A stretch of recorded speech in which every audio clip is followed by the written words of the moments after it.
समावेश होता, ज्यात सर्व नागरिकांना त्यांचा धर्म, जात, लिंग काही असेल तरी त्यांना समान अधिकार आणि संधी दिली जाते।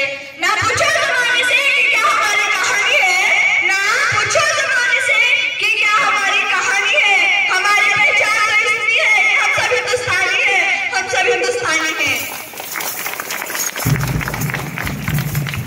पहिलेपर्यंत आमचा प्रवास सोपा नव्हता। शतकानुशतके भारतावर विदेशी शक्तींचे राज्य होते, ज्यांनी आमच्या संविधानाचे शोषण केले, आमचा आवाज बंद केला आणि आम्हाला प्राणापेक्षा वाईट वागणूक दिली। स्वातंत्र्य लढा दीर्घ आणि कठीण होता, ज्यात असंख्य शूर मित्रांनी आपले प्राण दिले। सुमारे 2 वर्षांच्या ब्रिटिश आजादीनंतर भारताला अखेर 15 ऑगस्ट 1947 रोजी स्वातंत्र्य मिळाले, पण स्वातंत्र्य लढा अजून संपला नव्हता। नव्याने स्वतंत्र झालेल्या राष्ट्राला सुरुवातीपासून नवीन लोकशाही समाजाची उभारणी करण्याचे कठीण कार्य होते।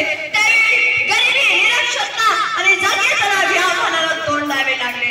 या संदर्भात निवडून आलेल्या प्रतिनिधींचा समावेश असलेली संविधान सभा नवीन भारतीय प्रजासत्ताकासाठी संविधानाचा मसुदा तयार करण्यासाठी एकत्र आली।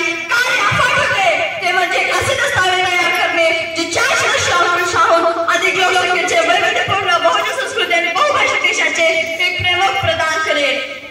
सुमारे 3 वर्षांच्या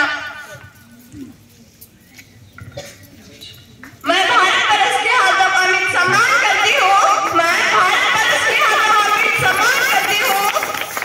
मुझे चिंता नहीं है स्वर्ग जाकर मोक्ष पाने की, मुझे चिंता नहीं है स्वर्ग जाकर मोक्ष पाने की।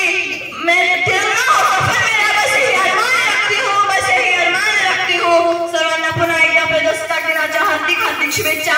जिथे माझी चुकलं असेल मला माफ करावे। जय हिंद, धन्यवाद।